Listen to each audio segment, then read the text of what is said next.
You're listening to the Breakaway Wealth Podcast, the show that helps you build wealth faster, think outside the box, and break out of the herd. Here's your host, Jim Oliver. Welcome back, Breakaway Wealth. I'm your host, Jim Oliver, and with me today, Jamey Slife. Jamey, welcome. Did I say that right, Jamey? Yeah, you sure did. Yeah, it's James, but I go by Jamey, so yeah, I haven't grown up to be James yet. So, well, I'm a James too. Go by Jim, but I've been called a lot of things in my life. So, but I don't know. Jamey isn't one of them. I never had a girlfriend or somebody. Sometimes you get little nicknames like that. Never had anybody call me Jamey, but so I like that it's James the Jamey, Yeah, my dad was Jimmy growing up, and they called me Jamey, wanted to name me that. My grandpa got upset, so it stayed with Jamey. And I remember my grandpa gave me a little thing. It said Jimmy on a truck, and I'm like, my name's not Jimmy. So yeah, that's funny. Jamey is where it stayed, and that's where I'll be. Good. I love it. All right. Introduce yourself. Tell us a little bit about you, what you do. A little bit about your background and in any order that you like. Sure. Yeah. I always like to cover who I am first. And I like to say this about me is I'm a husband of 30 years to my beautiful wife, Angie. And then I have two awesome boys. I have a 19-year-old whose name's Colton, and I have a 16-year-old who's named Caleb. One's a wrestler, one's going to be a lineman. That's who I am. I look at myself as a father first, and then what did I do and what do I do? I was a former Marine. I was in the Marines for 23 years, and 22 years of spent in the special operations community.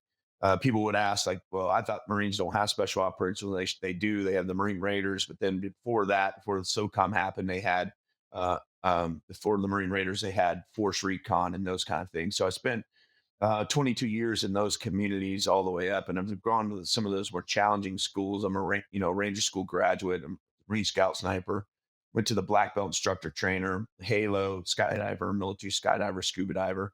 Now I train corporations, athletics on team building, mental performance, and culture development now. So that's what I do now with a company called Warrior Mindset. Say that again. We're what? With a company called Warrior Mindset. Warrior Mindset. I love Warrior Mindset. Yeah. So let me unpack some of that. That's cool. Sure. I gotta tell funny. Every time I meet somebody, my trainer's husband, he was like a special forces guy of some sort. He doesn't tell me that. She does, right? Because normally he's not going to go around. But he just, you can tell he just looks like that guy, kind of like you. That just you're like, okay, yeah. There's something that you could tell that like you're not bragging, but it's like there's something different than the average soldier. And by the way, thank you for your service. Thank you.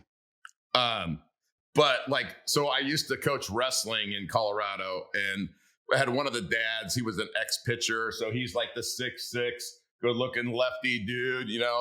Thinks he's a badass because he's 6'6", and he's a big 260-pound, pretty chiseled dude, right?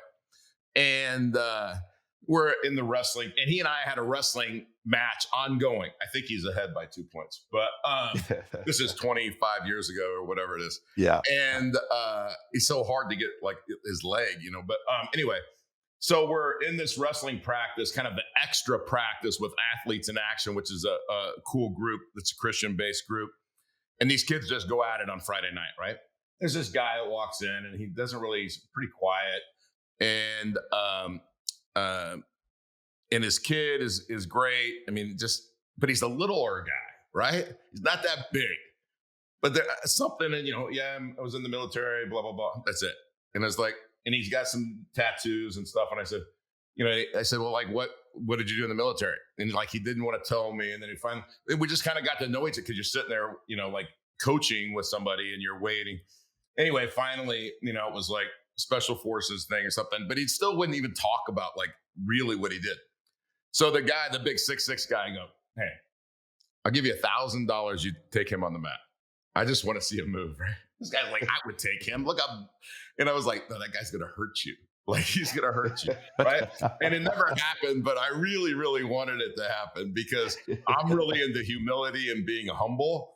And everybody that I've met that I go, oh yeah, that guy's legit was, not just saying that he was special forces, like, because none of those guys are fat and out of shape. That's what I see, right? I think, you learn to kind of be this mentality, right? So I want to talk about, when you think about, this is what I think about, and I've read Extreme Ownership and some of these other, like some of these other books that talk about, here was the training, here's what, and I love this pattern. So I'm kind of setting us up for this pattern. So here was something that we were trained on. Here's how it worked in the field, and here's how it works in corporate America. Does that make sense? Yeah, 100% I do. And so maybe we can touch on a couple of things, 2 or 3 things or something. Like, what do you see out there when, and most of the people on this show, they're entrepreneurs, right? They're real estate investors. And if I say you're a real estate investor, you're in the real estate business, right? It's all a business. I'm writing a book right now. It's my second book that is about running your life like a business, right? Yeah. You have a balance sheet. Your health should have a balance sheet. It should have a ledger, positives, negatives, net residual, right? And so we're going to get along great. Yeah. Yeah. Talk about some of those things that you learned in the military that you're realizing that other people don't know when you get out in the corporate world, and how you're able to help them. Yeah, great. I think when I think back to that, first off, the beautiful thing about being in special operations, Jim, that's something you just said, is once they hear that you're in some type of special operations, no one ever messes with you ever again. Yeah, that's good. So whether it's true or not, they think I can snap a neck with just by looking at them. Yeah. Definitely not true. But the thing, it does come when you ask that question. One of the biggest things that I've learned is that leadership, it transcends environments, right? And the difference between the special operations guy and the basic military guy is, for me, the difference was the brilliance in the basics, right? And I think that when you start to think about when leadership transcends environments, what does that mean for me? What does it mean to be a special operations and now go out and be able to teach this and try to help? One, the schools that I went to was a mental performance piece, really. And I never really looked at it as a mental performance. I also, every time that inside of the military, I was given this book or this thing, something to help me move to the next level. See, the thing about the military that I found was beautiful is that you may not be ready for leadership, but they're going to put you in it. And how many times are we ever ready to do anything? No. If we're waiting to be ready, we'll never do it. And so what I found is that what the military did is they got you ready for the next one by providing some time of education for the next level. And you were constantly working to that next level.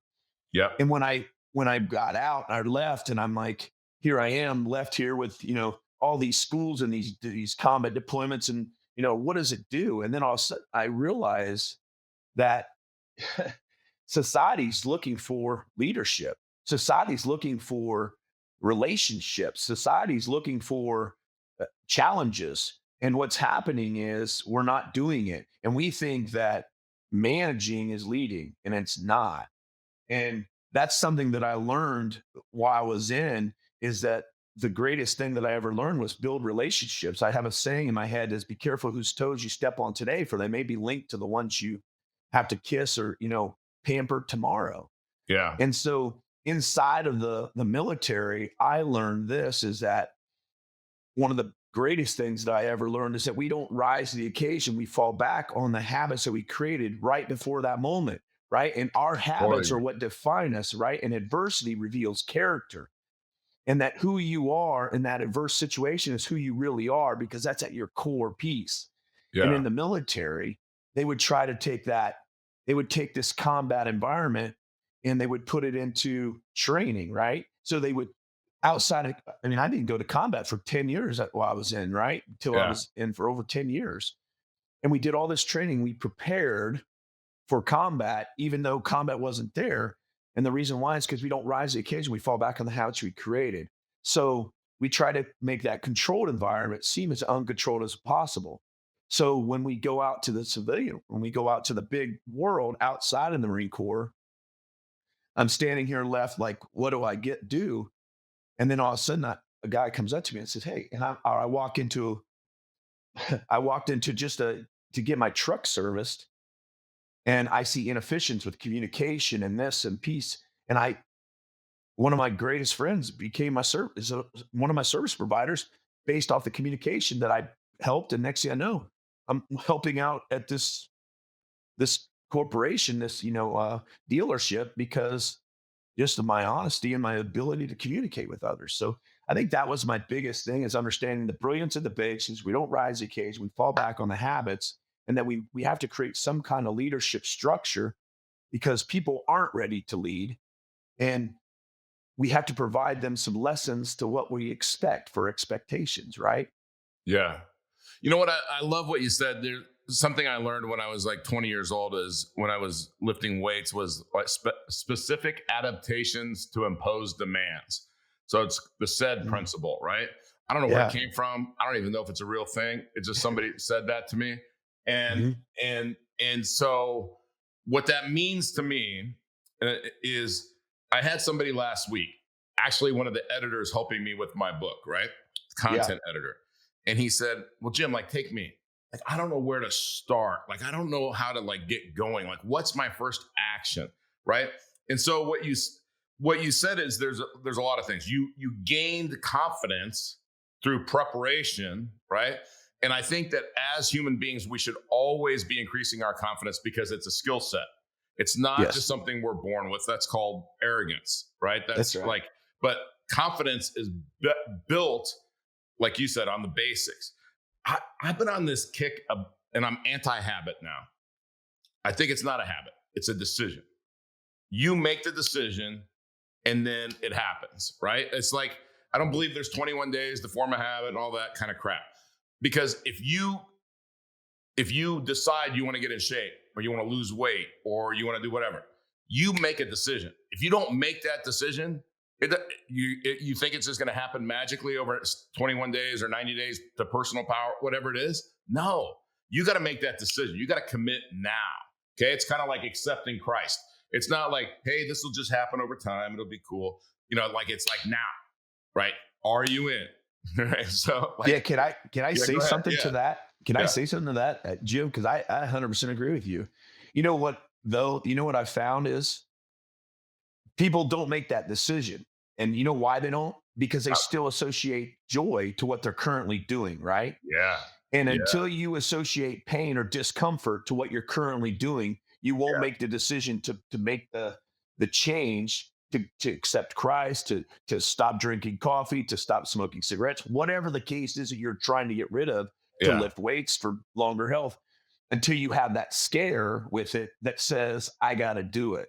And that's what I found, is that's what invokes action, right? Is the pain of what you're currently doing, and you foresee it, and some revelation, something reveals it, and you're like, if I don't stop this, I'm going to be dead tomorrow. Yeah. Or I'm going to lose a toe, or I'm going to lose a leg, whatever the case may be. But it has to be associated with some kind of pain or discomfort. I totally agree. See, like, I grew up very poor. I grew up in foster care till I was 7.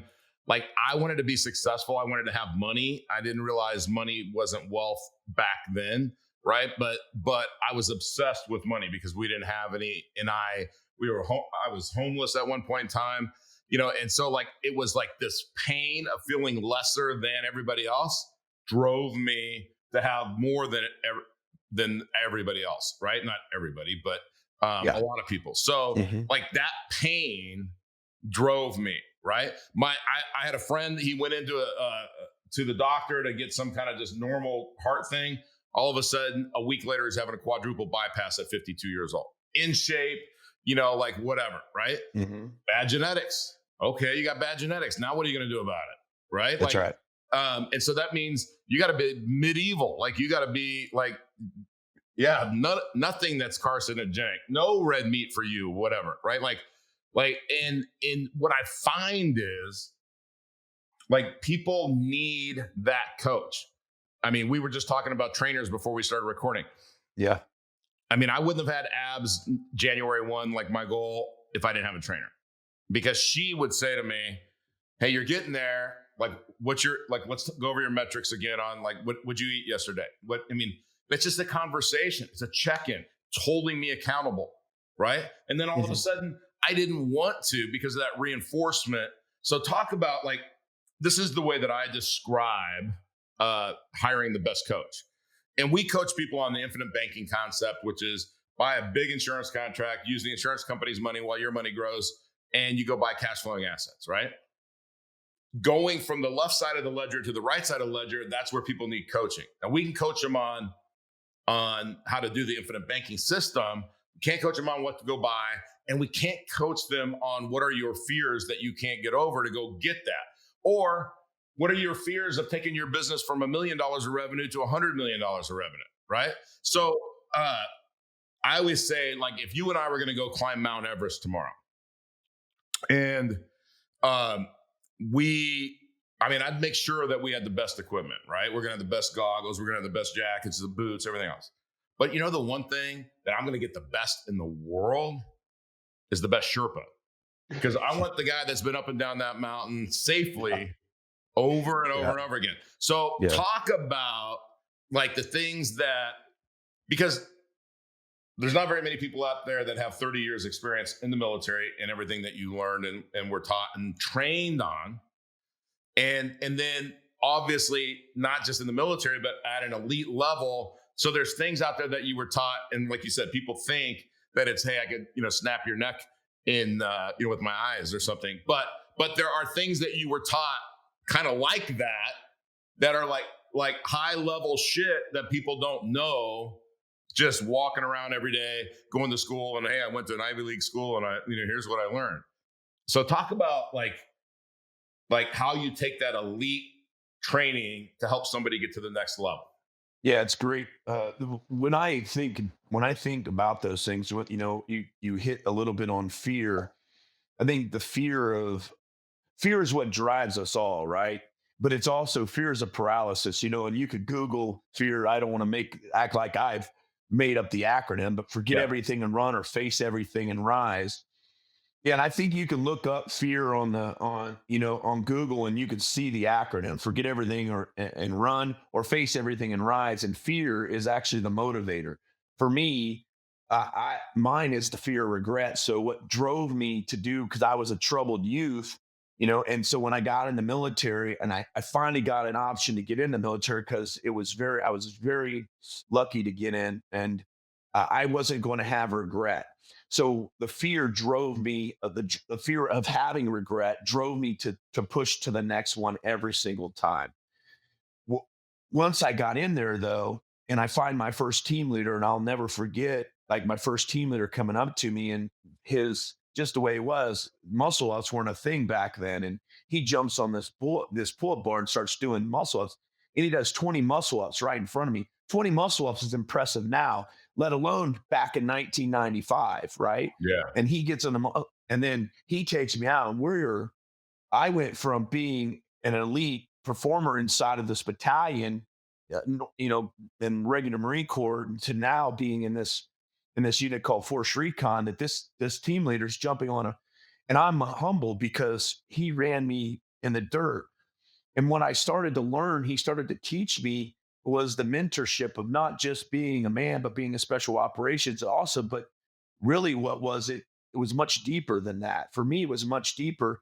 And at that time, I thought I was just, I'm learning these lessons on how to get in a pool, or how to do a diving, or how to shoot a weapon. It was much more deep.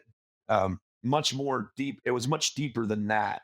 And what I realized is that what he was teaching is me how to lead. He was teaching me how to the brilliance and the basics, that an SOP is not an SOP. A standard operating procedure is not a standard until you know it at a muscle memory level, right? Mm-hmm. And understanding that the brilliance and the basics is nothing more than the standards that you have in every operation. So when you start taking that piece of what I learned, that everything has a mission, is mission focused, right?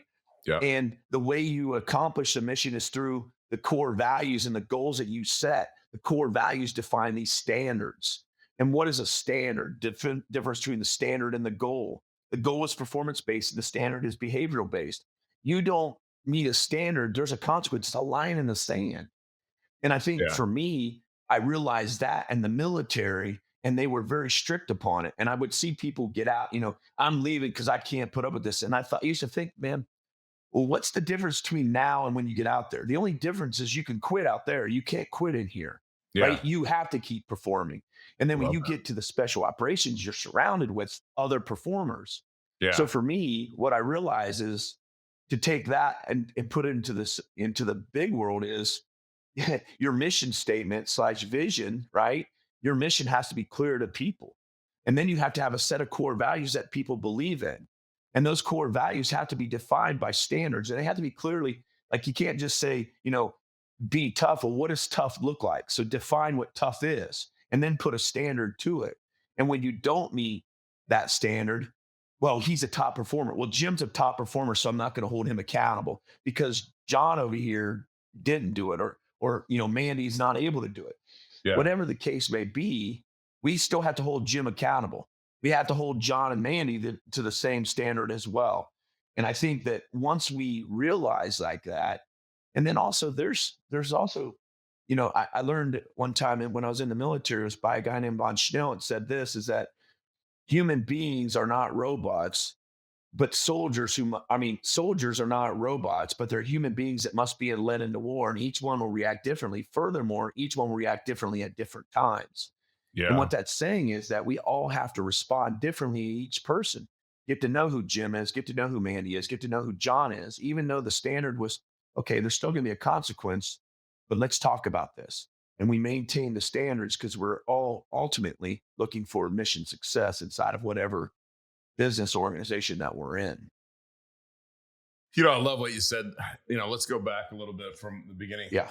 Action cures fear, right? That's the only thing that I know that cures fear is taking action. That's right. Well, one of the most impressive things that I ever see, and I saw it just the other night on, I don't know if it was Sports Center or an ad or something, or maybe it was an Instagram reel, but it's this woman, and she's she's running the 400 or something. She's going all the way around. She's running as fast as she can with a tether to a guy who's sprinting right next to her. She's blind, right? And I thought about that for a second. She was running so hard, right? And she trusted that, hey, there's nothing in the way. I don't know, man. The mental toughness that it takes to run as hard as you can run and not be able to see, because if we sat down and you were going to work with my organization, I'm sure we'd talk about vision, we talk about mission, but it's a vision. I have my vision board right here. It's a whole wall with that paint that you can draw on. And I was just looking at my fitness one. I keep on improving it. I had 10% body fat. Now I put 8% body fat. People go, you're going to be 60 years old. You're not going to be 8%, but watch. But what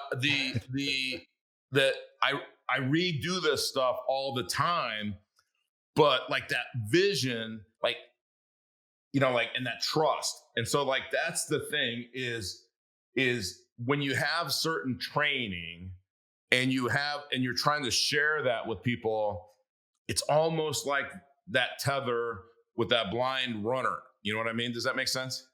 Yeah, it does. But the biggest, man, when you talk about that, that puts a great visual for me. And I imagine being tethered to that. How would I be, right? Like, Yeah. I would love to say I would run as fast as I could. It depends who I'm tethered to, right? Though, Exactly. when I was thinking about it, my best friend taught, he gave a speech one time to the senior men, and he asked me to come over to help him with the speech. He doesn't give speeches a lot. And he started talking about it, and he was talking about money. And he held up $50,000 in cash, and then he held up a weed eater and a pair of pliers and a hammer, and he says, "What are all these having? What do these all have in common?" And everybody's like, "Well, you could buy all that with the money." They're all And tools. see, they're all tools. That's right, they're all tools. And Jim, and one of his statements that he said was, and one of his rules, he had 7 rules. One of his rules was find your partner. Who's your partner, right? And when you start talking about being tethered to somebody, running full blast, right? Yeah. if you and I develop the trust, like you said, right? Develop the Yeah. trust, which is through consistency and transparency, right? Yeah. It's some kind of shared experience. Like we've done this before. Now I'm tethered to you. But that also doesn't that describe what environment we surround? It's kind of like how I found my teammates at Warrior Mindset, Yeah. my partners, is because we're all grounded in the same. We're grounded in faith, right? But Yeah. we're also grounded in our military experience. But I would trust them 100% to be by my side, right? To walk through there and to hook a tether to me and say, "I'm going to get you faster. Yeah. Come with me." Yeah. And what I found, Jim, is typically what we do is we surround ourselves with comfortability. We surround our people that are our level and lower. Yeah. And because, well, like a marriage, like uh, this isn't just about business, about everything, right? Everything. Even Yeah. even faith, right? Yep. I'm in a certain level in faith, so I'm going to hang out with my level and lower because I don't want to hang out with the pastor because I don't want to change who I am, right? I want to hang out my level in fitness, right? I'm going to go to the gym with somebody that can't lift as much as me because I feel better when I go in the gym and I bench press more rather than I'm going to hang out with my level and lower because I make a certain income. I make this income and he makes that income, or he's successful because I have a job, he has a career, and I don't want to hang out with them. When really, if we really want to get better, we tether ourselves to somebody that is going to go faster, that we can trust, and that has built the trust, right? So I grab onto them and use the word humility, having the Yeah. humility to say, I need help. Yeah. That we were just talking about that with the trainer. I've done Yep. fitness my entire life, and now I'm hiring a trainer to get me. And it was weird to me to even ask that question. Hey, can I? And he starts telling me, and I'm like, yeah, no kidding, I already know. But I have to humble myself to say, what got me here won't get me there because I'm having injuries. I've had 17 surgeries now, right? Yeah. Through just basic injury.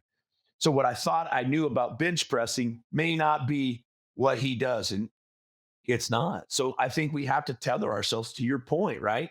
We have to tether ourselves to a partner that we trust, and they Yeah. have to be our level and higher. We have to be running towards them and trying to chase them and surround us. It's why I'm on here today, Jim. It's why I heard about it and I'm like, yes, please. I want to be Yeah. on here. And so like I love what you just said there. And when you tether yourself to somebody, you said something like develop, because they didn't run that fast the first time they ran together. No, right? never. And I'm sure there was falls, right? We worked through those falls and we worked through all those things and we just keep making progress. But the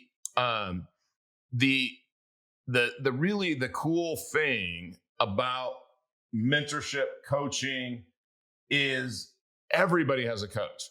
Tiger Woods arguably is the greatest golfer ever to live. He's always had a coach. Now he's coaching his son how to play golf, and he's great. Like way better than my son would be at golf because I'm not Tiger Woods. I don't know how to teach somebody to hit a ball like Tiger Woods.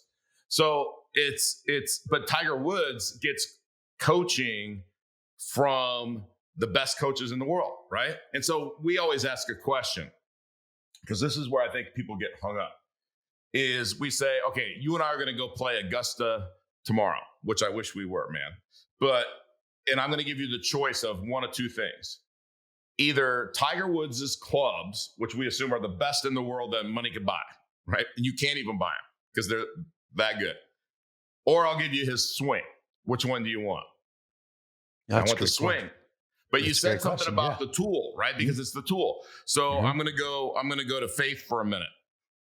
I have my Bible, if it sits over there on the shelf and I don't learn how to use that weapon, that tool, then the enemy is going to affect my life more and more and more. The more I know that tool, the more I can defeat the enemy. So the more that if somebody gave us a gun, I mean, I'm not a very good shot, but like I have some friends that are badass. When I'm gonna zero my gun or what, I'm not doing it, right? I got friends that can do that way better than me. Yeah. And so if we had a knife or a gun or whatever, you know how to use that tool, that weapon, way better than I did. And in fact, somebody that doesn't know how to use a tool, they're dangerous. Whether it's a That's right. knife or whatever the hell it is, a baseball bat, they're dangerous, right? Better believe it. And so we have to learn to use those tools and those weapons. And I see the pillars of your leadership program and all of that the same way as I see it with faith. Is we have a group of guys that we do a online devotional every day. It's like 15 guys. Sometimes it's 20. We have people come and go a little bit. We have our core kind of 15. And you read on the Bible app a devotional, and we rotate who picks it. And then you make a comment. And you literally can watch somebody from these comments, what's going on in their lives. Mm-hmm. Even though we don't meet in person, we're going to, but we haven't. And so like that coaching and the building of confidence. And again, it's just like these little things. Like you said going all the way back to the beginning, the special forces training is doing some of the fundamental things, like and just doing them efficient. I mean, like all the things that you would teach somebody to do in business are fundamentals. And sometimes people need to be reminded as much as they need to be educated, right? Sometimes we need to be reminded God sent his one and only son to die for us so that we wouldn't be separated from God by sin, and took all the sin that ever was going to exist onto himself, right? That's right. That's pretty simple. It's pretty simple. Hey, who these guys were and how they did this or whatever, that's more of the details, right? But if I don't have that basic down, and I can get really good in my heart about that basic, right? And so, as we kind of wrap up here, I want people, give everybody your website, Instagram, YouTube, whatever it is. We'll put all of this in the show notes. Sure. Great. Yeah. The website is warriormindsetllc.com, warriormindsetllc.com. And it is the concept of understanding exactly what you just said. Really, it's the concept of this, and you mentioned it is that there was one man that was perfect on this planet. And outside of Jesus Christ, there isn't anybody who's perfect. We all are going to fail. And our ability to be able to fail it is inherent to our understanding of how successful we will be. Our ability to fail fast depends on how well we succeed. The way that we fail fast is by having the mindset of understanding that no one is perfect. Only the pursuit of perfection happens, right? So if we are able to fail fast, surrounding ourselves with the right people, inside of Warrior Mindset, that's what we kind of cover. We cover the leadership development, the mental performance, and then the optimal wellness all in one good tight package. Because most people, you hire a coach and you get a coach like I'm trying to do online, right? But if I only hire the coach and I don't hire the nutritionist and I don't have the optimal wellness, right, of meditation and breathing, well, then I'm just hiring a coach. And sometimes, so we have to get the full scale of it. So that's the way that I see it, though everything is a tool, and we go back to the brilliance of the basics. I'm with Warrior Mindset LLC. They're my teammates. They're my warriors. They're also my brother in Christ. We start every meeting with a beginning prayer, and we end every meeting with an ending prayer. And Jim, I thank you so much for the opportunity to be on here. I appreciate it. Absolutely, man. I really enjoyed it.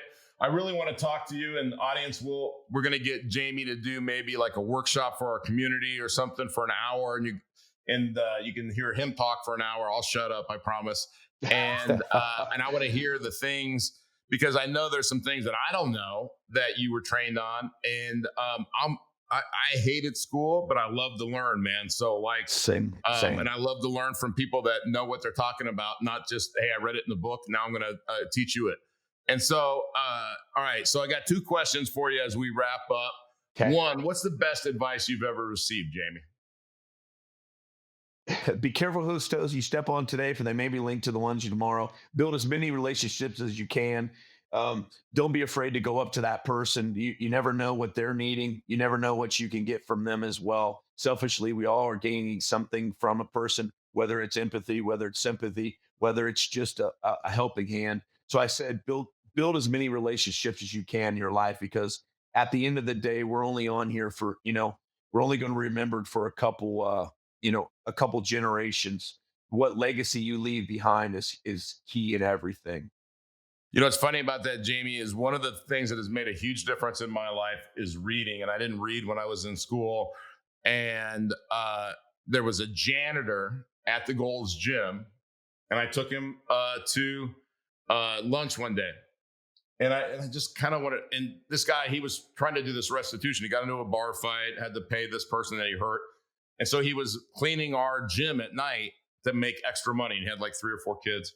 And he said, Jim, one of the things that has made a big difference in my life is if you read an hour a day in any subject, in 6 weeks, you'll be an expert. Now, this is from a janitor, right? I don't even know if that's true, Jamey. It doesn't matter. It changed my life because I read for an hour a day. And I'm telling you, if I read about working out an hour a day for 6 months or 6 weeks, I would be an expert. Right? I mean, I'd have lots of questions, but I'd be an expert. So, okay, last question. If God came down from heaven and only allowed you to retain the knowledge that you've received from one book, what would that book be, Jamey? That's a great question. It's an amazing question. And when I think back to it, I think back to a couple books that are powerful for me. One is How to Win Friends and Influence People, and then The Compound Effect. But if I had to say one book, one out of those two, right? I think it goes back to what you just said. It's the compound effect. It's talking about the compounding penny. 1 cent doubles it to 10 million compared to taking 5 million. And the reason why I believe that is because the compound effect, it goes back to, if I eat a piece of cake today, I'm not going to gain 10 pounds. But over time, eating that piece of cake will substantially cause weight gain, right? But the habits that we do, the habits that we form, they make us who we are. Our experiences, let's get out of the habit mindset, right? The decisions that I make, those small decisions that we make every single day, they compound. And we tend to be short-sighted on it. Well, I did it for 10 days. I did it for 5 days, or I did it for a month. And then we give up and we stop. But then we don't realize that the person that keeps going, if I do 10 push-ups today and you do 11, it won't make us difference in 10 days, 11 days. But when you start talking about the course of a year, you're going to be significantly stronger. So the compound effect helps us make those decisions, and they compound on it. So that's what I would tell you. It's so funny is 3 years ago, I started working out with a friend, and we went to this functional thing because I was kind of in the same kind of like, well, I've never done functional training, and I didn't want to do like CrossFit or something because I just don't believe that I should go to failure at say 56 then or something. But so I go to this functional training thing, and it's like all kinds of movements I've never done before.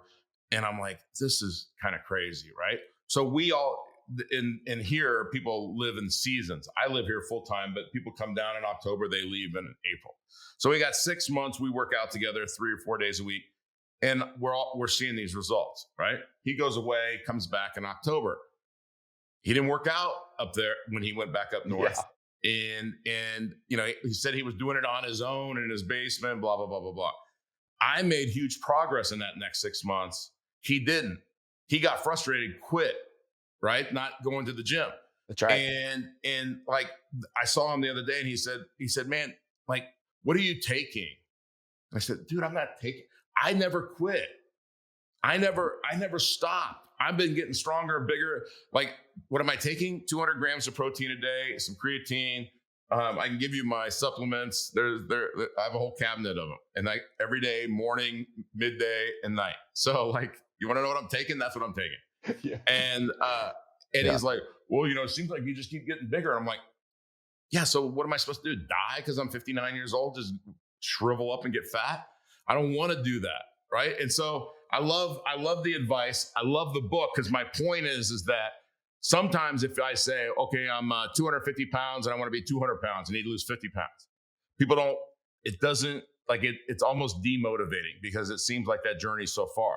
But if I said, hey, I'm not working out at all, and my goal this week is to work out 3 days a week, and my goal is to just write down everything that I put in my mouth for 3 days. And I take these little steps, these compound steps. They're little tiny steps. And if you haven't read the book, you should, because what he does is he says those little steps have a compound effect. And pretty soon you're like, oh my gosh, I've made a transformation. Like, and everybody's telling you, what happened to you? What are you taking? So anyway. That's right. Exactly right. So I love that answer. I mean, I love How to Win Friends and Influence People too, but I love the compound effect. And if anybody in the audience has not read it, grab it, whatever form you like, regular book, Kindle, it's all good. All right.